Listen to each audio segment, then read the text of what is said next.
Okay, so what is psychology? I explained it in the previous video that it is the science of behavior and mental processes. Our textbook and in the Cambridge curriculum, we just say mind, but we actually refer to mental processes. And you're probably wondering, well, what's the difference between behavior and mental processes? Behavior is directly observable, right? I'll give you an example. Our Whenever we buy something, right? Whenever we say something, whenever we choose a university major, right? What we type in the computer, those are behaviors. Our personality is mostly behavior, but it's also composed of the things that we think about, our opinions, our attitudes, but they also go hand in hand with behaviors, actions, decisions, right? So that's basically what behavior is. Thought processes or mental processes would be something like memory. Okay, you remembering something could lead to an action, but memory in itself is not directly observable. How we process languages. Okay, intelligence, IQ. What does Q stand for? Quotient. Why is it quotient? Why is there math? Because that's how we compute for intelligence. The what do you call this? Mental age over chronological age.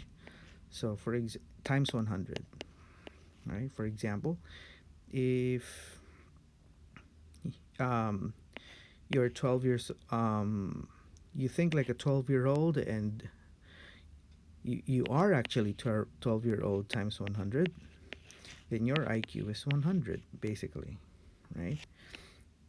Yeah. Einstein's IQ is 188. So, anyway, so that's just an example. But just remember that psychology is a science, which means it follows a rigorous research methodology when we arrive at conclusions or concepts about humans, right? Human related variables, which we talked about a lot every day in class. If you're wondering, because you know, this is your first time to encounter this kind of science, this social science. Let's call it social science because it does involve individuals and societies, right? People. You're probably wondering, well, what's the difference, right? If it's a science, it's a science. Isn't that, you know, the same for every body of science? Well, for psychology, the research methodology is actually quite different because there are ethical standards to follow because we're dealing with human lives, human behavior.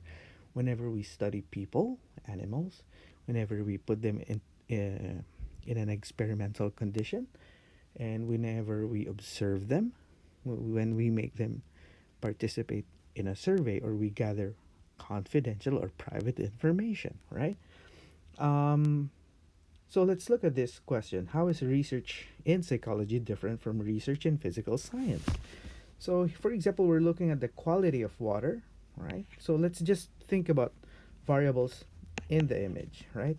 So, quality of water, or um, what do we say? Potability, right? Potability meaning um, drinkability, if you can drink it, or toxicity, or here's another one, turbidity, right? How clear the water is.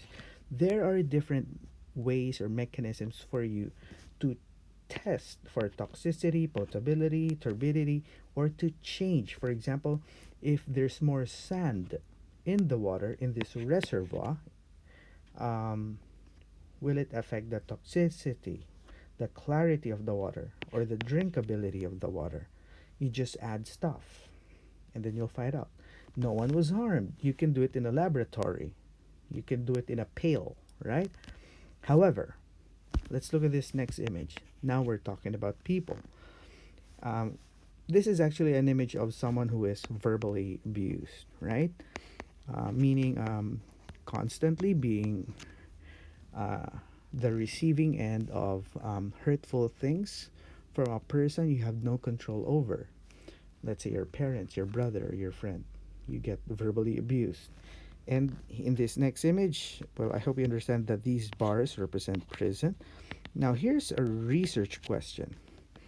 Does the experience of chronic or multiple verbal abuse during childhood uh, relate or connect to criminal behavior, or whether or not um, you can commit a crime, or whether or not you have a higher chance to having committed a crime? All right.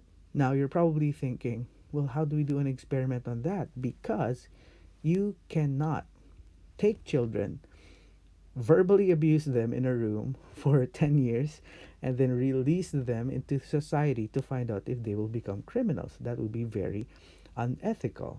So, what you could do is, well, you cannot do an experiment, right? You cannot manipulate variables like that. Okay? No. What you can just do is to do a self-report type survey where they talk about past experiences, and in that past experiences survey you can also ask, put this question in. Well, when you were a child, did you receive verbal abuse? And you can have specifics, curse words from parents being put down, etc. You can have all sets of questions and then a way to score it. There are actually verbal abuse questionnaires that help you quantify or give a score and interpret the level of abuse in childhood.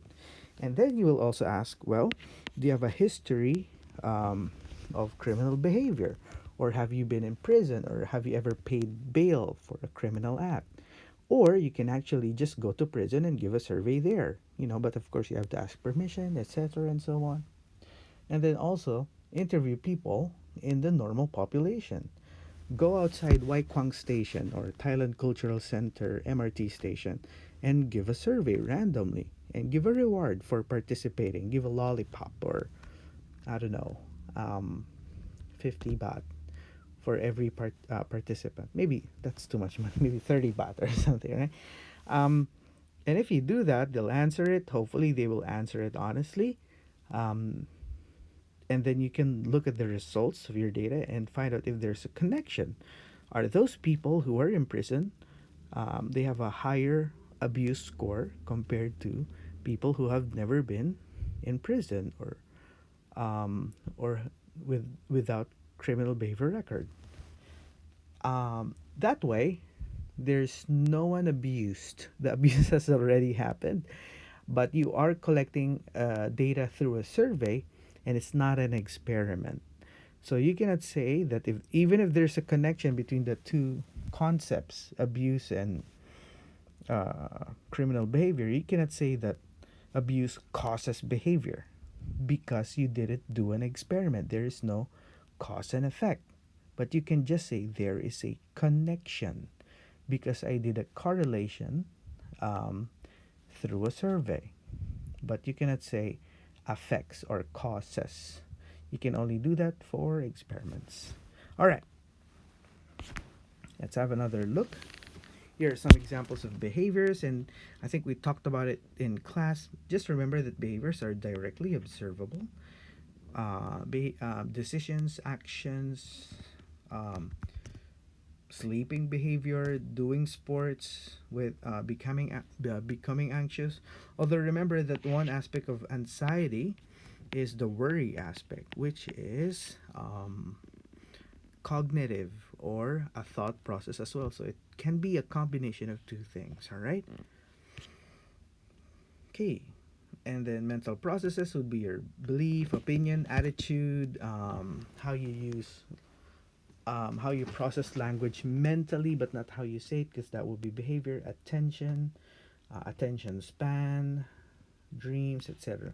But remember, certain aspects here go hand in hand with behaviors. For example, if you have a fear of something, or you have a phobia, so you are preoccupied, you have thoughts about the thing that you are afraid of, because you have a preoccupation about that thing that you're afraid of. It can create actions like going away from the source of fear, or crying, okay, or fleeing, right? So many possible behaviors. So when we talk about certain concepts in psychology, sometimes it is actually a combination of behavior and mental processes. All right. So just be careful with the distinction between the two. All right. So I put here some examples, but we did talk about the role of psychology in understanding, explaining, predicting, and modifying or changing behavior, for better or for worse. But in some cases, for private institutions with personal interests, sometimes money, sometimes political or otherwise, it could get really bad. For example, when you buy something in Shopee, um, they'll already suggest what else. They'll change the ads in a way that you have a higher chance of visiting the app again or buying more stuff from them because that's more money from them because that makes their app effective compared to Lazada. So you'll probably delete Lazada, and then they have a way of manipulating your behavior, notifications, deals, right? Um, Having a, what do you call this? The catchy sound, Shopee, Shopee. Those little things affect your behavior, your time spent in the app, the number of clicks, etc. There's actually a video of Mark Zuckerberg, Facebook guy, right? Who said that the factor that makes Facebook stay is the research that they do is how do we make people stay in the app and have higher clicks or taps per minute. It's no longer liking the content or etc. and so on, but how do you stay in the app? Whether you're angry about a political statement or you like the cute dogs, regardless, what makes you stay in the app, right? And sometimes that's good, sometimes not, right? Okay. AS psychology is very specific. So right now you're grade 11 and you will learn AS psychology next year, A levels together. That's the Cambridge International A level combined, right? But you will take the exam because you need that when you apply for universities. But you will get your predicted grade for A levels based on your performance for AS during the term and in the exams. What will the exam look like? It's an assessment or an evaluation of case studies or research or experiments. We'll talk about those one on one. But we need to build base knowledge on how psychological research is done. All right? And we'll start on this on the next video. Thank you.